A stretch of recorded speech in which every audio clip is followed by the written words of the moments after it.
जय हिंद दोस्तों। आज हम आप लोगों के साथ समतल दर्पण की सारी जानकारियों को आप लोगों के साथ शेयर करने वाले हैं, जो कि प्रत्येक कंपटीशन एग्ज़ाम और बोर्ड एग्ज़ाम में पूछे जाते हैं। तो चलिए पहला हम लोग देख लेते हैं बिना टाइम को वेस्ट करते हुए। पहला क्या लिखा है, समतल दर्पण की परिभाषा। तो समतल दर्पण जो हम लोग डेली यूज करते हैं फेस देखने के क्रम में। तो यहाँ पर देख लीजिए, ये समतल दर्पण का ये इमेज है जो कि हॉरिजॉन्टल क्षैतिज रूप से यहाँ पर रखा गया है। तो इस पर जब प्रकाश किरण आते हैं तो प्रकाश किरण नियमित रूप से परावर्तित होती है। यहाँ पर देख लीजिए, ये जो परावर्तन का नियम है उस नियम से यह इमेज बना हुआ है। ये डायग्राम परावर्तन के नियम से बना हुआ है। यही जो नीचे में जो दर्पण यहाँ पे इस्तेमाल किए हैं वही है समतल दर्पण। समतल दर्पण मीन्स जिसकी सतह चिकनी हो और वह सीधी हो। तो चलिए परिभाषा को अब देख लेते हैं। समतल दर्पण वह दर्पण होता है जिसकी परावर्तक सतह समतल यानी कि सीधी और चिकनी होती हो। तो चलिए आशा करते हैं ये परिभाषा आप लोग को समझ में आ गया होगा। दूसरे देख लीजिए सरल शब्दों में क्या लिखे हैं। समतल दर्पण एक ऐसा दर्पण है जिसमें प्रकाश की किरणें नियमित रूप से परावर्तित होती हैं। इसमें क्या होते हैं, नियमित रूप से परावर्तित होती हैं। हाँ, और हमें वस्तु का आभासी प्रतिबिंब, सीधा तथा बराबर आकार का प्रतिबिंब दिखाई देता है। इसमें ये तीनों पॉइंट को आप लोग याद रखिएगा, जो कि क्या है, आभासी पहले याद रखिएगा, उसके बाद सीधा और बराबर। यदि एग्जाम में पूछ दे कि ऐसा कौन सा दर्पण है जिसमें आभासी, बराबर और सीधा प्रतिबिंब बनता है, तो उसमें आप लोगों को समतल दर्पण में टिक लगा करके आना है। इसके अलावा किसी भी दर्पण में आभासी, सीधा और बराबर प्रतिबिंब नहीं बनता है। या तो छोटा बनता है या तो बड़ा बनता है। अवतल दर्पण में एक केस में बराबर बनता है तो वह उस टाइम वास्तविक होता है, यानी कि उल्टा होता है। तो यहाँ पर एक ही कंडीशन ऐसा है जिसमें आभासी, सीधा और बराबर प्रतिबिंब बनता है, जो कि समतल दर्पण में पॉसिबल है और किसी भी दर्पण में पॉसिबल नहीं है। तो चलिए आशा करते हैं ये पॉइंट आप लोगों को समझ में आया होगा। अब नेक्स्ट स्लाइड की ओर हम लोग मूव करते हैं। चलिए यहाँ पर समतल दर्पण में किस तरह से प्रतिबिंब बनते हैं, तो उसके बारे में डायग्राम बनाया गया है। यहाँ पर हेडिंग में लिख लीजिएगा, how to form image in plane mirror. How to form image in plane mirror.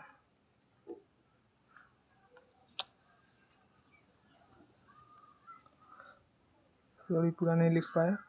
यहाँ पे प्रतिबिंब का बनना हेडिंग लिख लीजिए।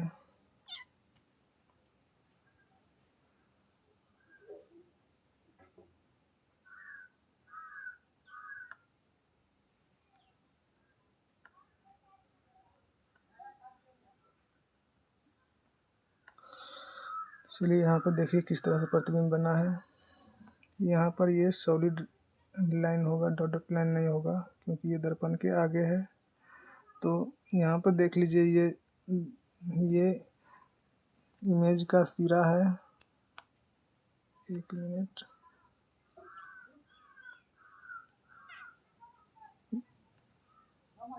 ये सॉलिड लाइन होगा और ये वस्तु का सिर है। तो यहाँ से जब प्रकाश किरण इस माध्यम में आकर दर्पण से टकराते हैं तो यह इधर की ओर वापस लौट जाते हैं और इसको हम लोग बैक एक्सटेंड करते हैं ताकि वो कहीं पर आपस में कट जाए, तब इमेज फॉर्म हो।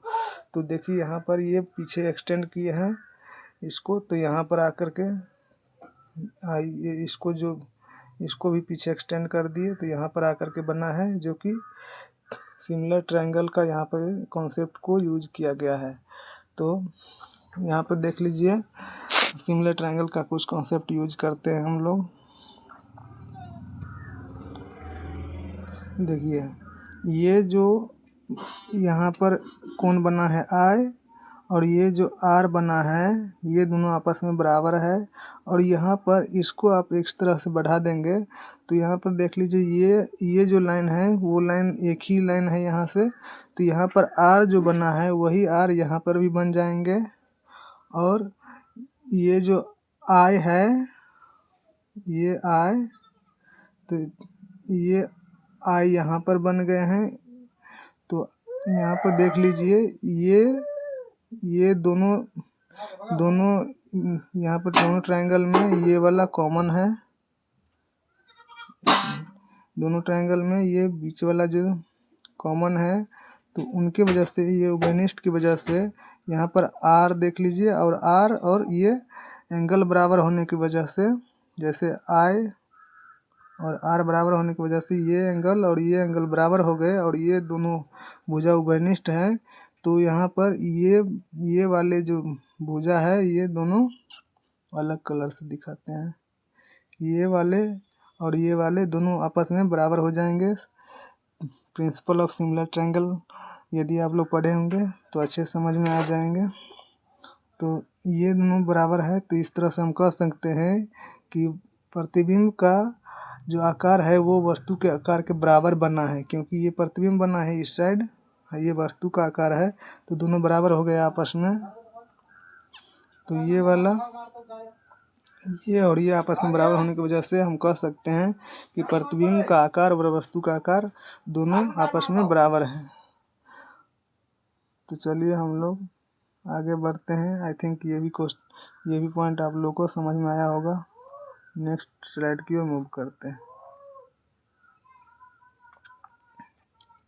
यहाँ पर लिखा हुआ है समतल दर्पण से संबंधित महत्वपूर्ण तथ्य, देख लीजिए।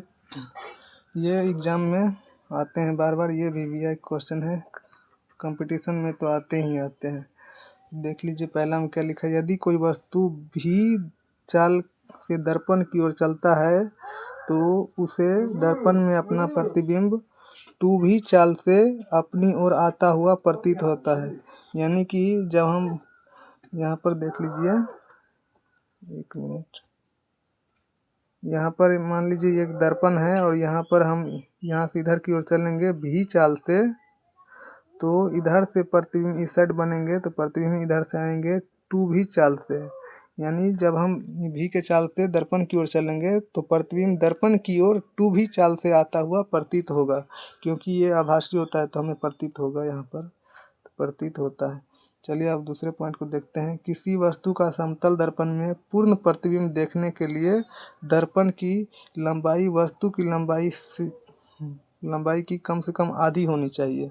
यानी कि जब मान लीजिए मेरा हाइट यहाँ पर, एक मिनट, मान लीजिए आपका हाइट इतना है, तो आपको यदि पूरा प्रतिबिंब देखना है तो आपको इसके आधे, कम से कम आधे साइज का इमेज मिरर यहाँ पर, यानी कि दर्पण यहाँ पर बनाना पड़ेगा, तभी आप इसमें अपना पूरा इमेज देख सकते हैं, वरना नहीं देख सकते हैं।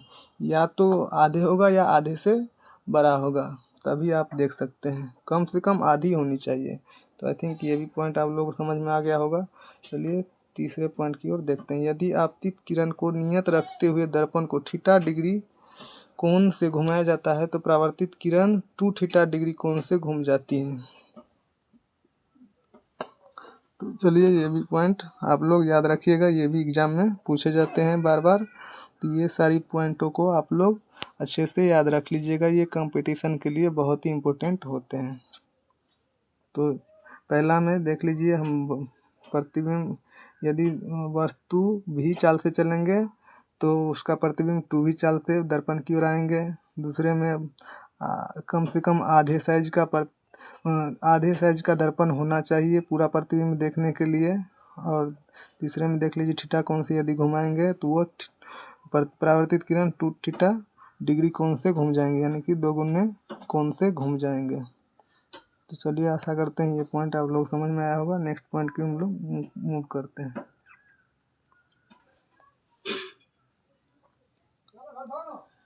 यहाँ पर देख लीजिए चौथा पॉइंट आ गया।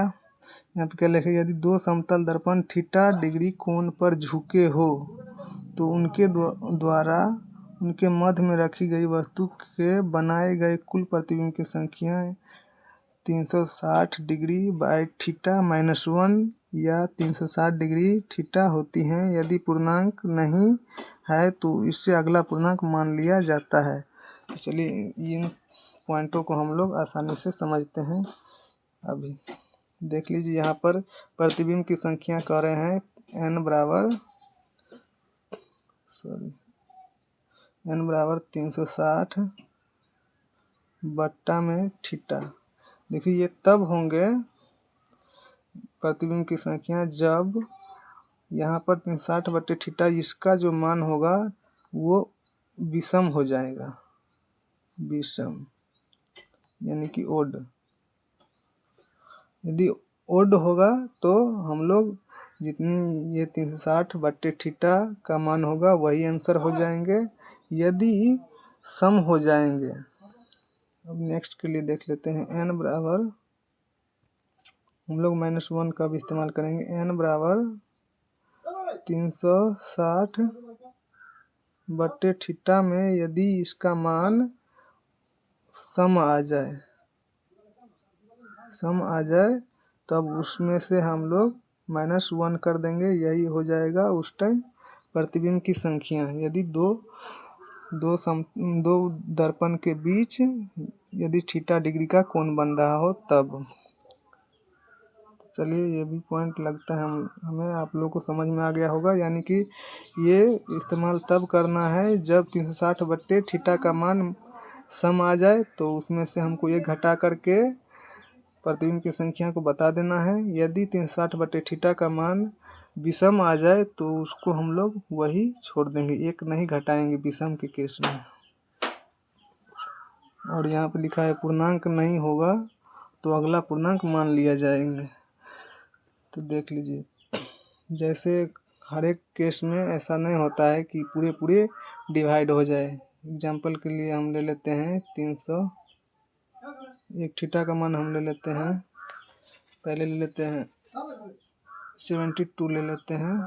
तब कितने हो जाएंगे प्रतिबिंब की संख्या 360 बट्टे में 72 कट के हो जाएंगे 5, जो कि 5 है। तो 5 क्या है, विषम संख्या है, तो यहाँ पर प्रतिबिंब की संख्या 5 हो जाएंगे। प्रतिबिंब की संख्या 5 आंसर। तो उसके बाद देख लीजिए, यदि यह पूर्णांक नहीं होंगे, जैसे कि मान लीजिए n का मान आ गया 1.8, तो उस केस में हम लोग यहाँ पर अप्रोक्स में ले लेंगे 2। और 2 क्या है यहाँ पर, 2 सम आ गया, तो सम में से एक हम लोग घटा देंगे, तो यही आंसर आ जाएगा।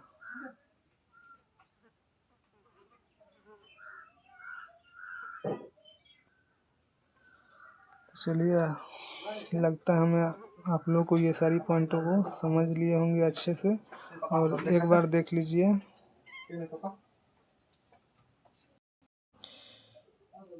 तो चलिए यहाँ पर देखिए, यदि n का मान पूर्णांक नहीं आता है, तो जैसे एग्जांपल के लिए लेते हैं n = 1.8, तो उस केस में हमको वहाँ पर 2 आंसर ले लेना है, 2 आंसर आ जाएगा। और यदि और एक बार थीटा का मान हम ले लेते हैं 90 डिग्री, तब क्या होगा, n का मान 360 बट्टे 90 कट के हो जाएगा 4। तो यह 4 में से हमको एक घटाना पड़ेगा, क्योंकि यह सम आ गया, तो सम में से एक घटाना होता है, ये कॉन्सेप्ट लगता है उस टाइम। तो 4 में से एक घटा करके हम लोग यहाँ पर n का मान 3 आंसर में लिखेंगे। तो चलिए ये पॉइंट आप लोग को समझ में आ गया होगा। अब हम एक काम करते हैं, यदि 2 दर्पण को पैरेलल यानी समांतर रख दिया जाए, तब उस केस में जैसे यहाँ पर एक दर्पण हो गया और यहाँ पर इसके बीच का कोण कितना है, पैरेलल हो गया ये समांतर एक दूसरे के, तो बीच का कोण हो जाएगा इस टाइम थीटा 0 डिग्री। तो 0 डिग्री केस में क्या होगा, तो प्रतिबिंब की संख्या देखिए, यहाँ पर 0 पुट करेंगे थीटा के जगह पर 0, तो समथिंग बटे थीटा = होता है इन्फिनिटी यानी कि अनंत हो जाएगा। अनंत में से आप एक घटाओ या न घटाओ, अनंत में से कुछ भी घटाइए तब भी वो अनंत ही रहेंगे, तो यहाँ पर इन्फिनिटी आ जाएगा आंसर। तो यहाँ ये याद रखिएगा कि यदि दो समतल दर्पण को समांतर रूप से रख दिया जाता है तो उस टाइम पर कितने प्रतिबिंब बनेंगे, तो आप लोगों का कहना है उस टाइम पर अनंत बनेंगे। तो चलिए सारे पॉइंट हमने आप लोगों के साथ शेयर कर दिए हैं। इसके बाद हम लोग नेक्स्ट स्लाइड की ओर मूव करते हैं। अब यहाँ पर आ गया पार्श्व परिवर्तन, लैटरल इन्वर्जन क्या होते हैं उसके बारे में समझते हैं। तो चलिए यहाँ पर देख लेते हैं सबसे पहले डायग्राम की मदद से। यहाँ पर देख लीजिए आर वस्तु है जिसका इस साइड इमेज बना है, कैसा बना है, उसी के सेम आकार का यानी कि समान आकार का बना है, लेकिन इसका जो दायां भाग है ये दायां भाग है वो यहाँ पर बायां भाग हो गया है, लेफ्ट हो गया है।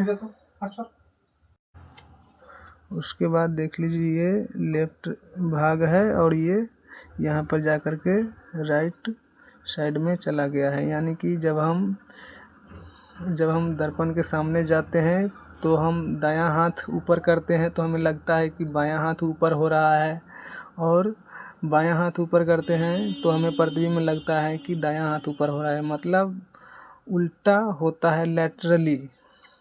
तो हमें उस घटना को क्या नाम देना पड़ेगा, लैटरल इन्वर्जन। तो यहाँ पर देख लेते हैं कि क्या लिखा हुआ है लैटरल इन्वर्जन में। जब हम अपने ही प्रतिबिंब को दर्पण में देखते हैं तो दर्पण में दायां हाथ बायां तथा बायां हाथ दायां दिखाई देता है, इसको पार्श्व परिवर्तन कहते हैं। तो पार्श्व परिवर्तन आप लोग को समझ में आ गया होगा। तो चलिए हम लोग आगे बढ़ते हैं।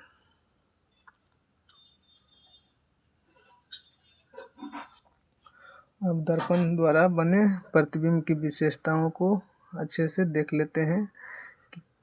ये 2 मार्क में पूछे जा सकते हैं एग्ज़ाम में, ये इम्पोर्टेंट क्वेश्चन है बोर्ड एग्ज़ाम में, और कंपटीशन एग्ज़ाम में तो पूछा जाता ही है। तो चलिए पहला क्वेश्चन देख लीजिए।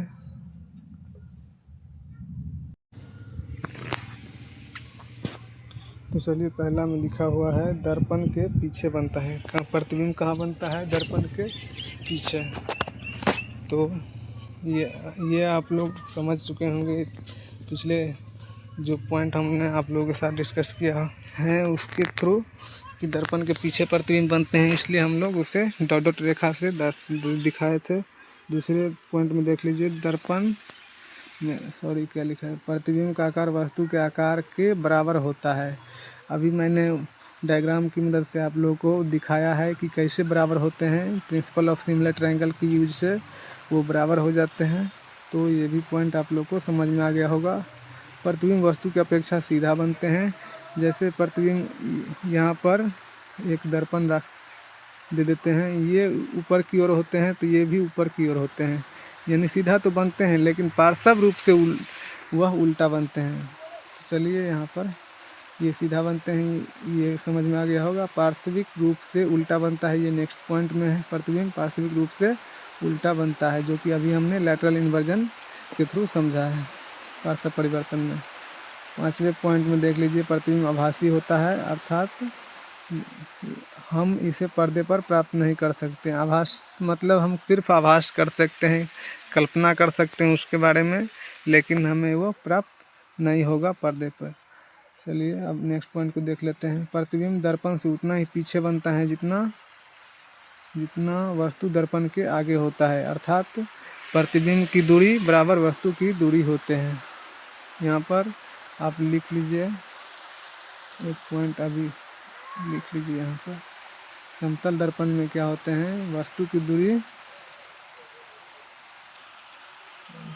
पहले प्रतिबिंब की दूरी लिखते हैं,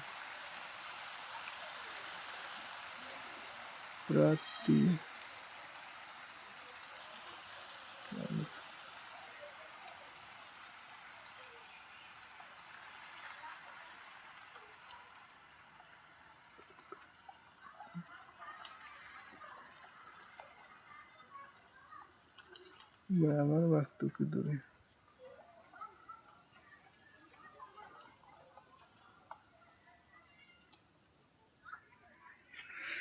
तो ये पॉइंट आप लोग ऐड कर लीजिएगा, जो हम वहाँ पर डायग्राम के थ्रू इमेज कैसे बनते हैं वो दिखाए थे, उसी के नीचे ये लिख लीजिएगा, बेहतर रहेगा।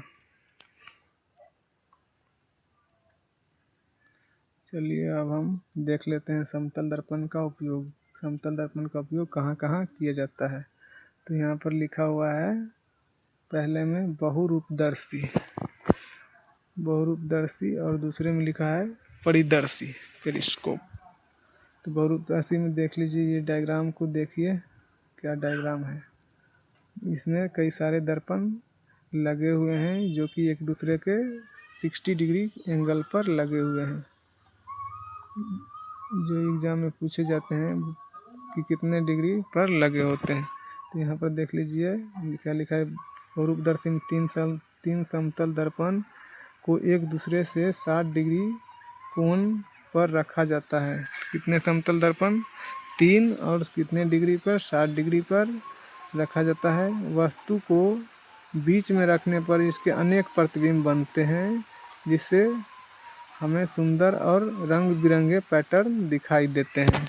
इसका उपयोग क्यों किया जाता है? सुंदर और रंग बिरंगे पैटर्न दिखने के लिए। और इसमें 3 दर्पण होते हैं, समतल दर्पण, और 60 डिग्री के कोण पे ये लगे होते हैं एक दूसरे से।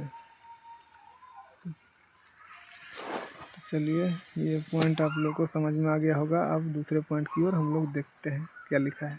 परिदर्शी में 2 समतल दर्पण को समानांतर और 45 डिग्री के कोण पर रखा जाता है।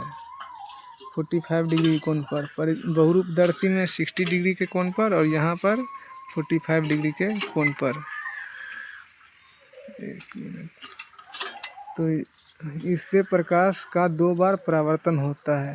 यहाँ पर प्रकाश का 2 बार परावर्तन होता है। यहाँ पे देख लीजिए, ये प्रकाश का एक बार परावर्तन हो गया, 45 डिग्री पर ये आपतित होते हैं, और यहाँ से दोबारा परावर्तन हो गया। तो यहाँ पर 2 बार परावर्तन हो गया, ये डायग्राम की मदद से आप देख सकते हैं।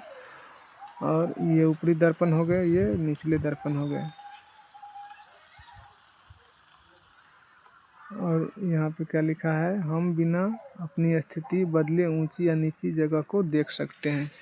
देखिए यहाँ पर ये वस्तु है, इसको देखने के लिए हम लोग यहीं से यहाँ पर आँख,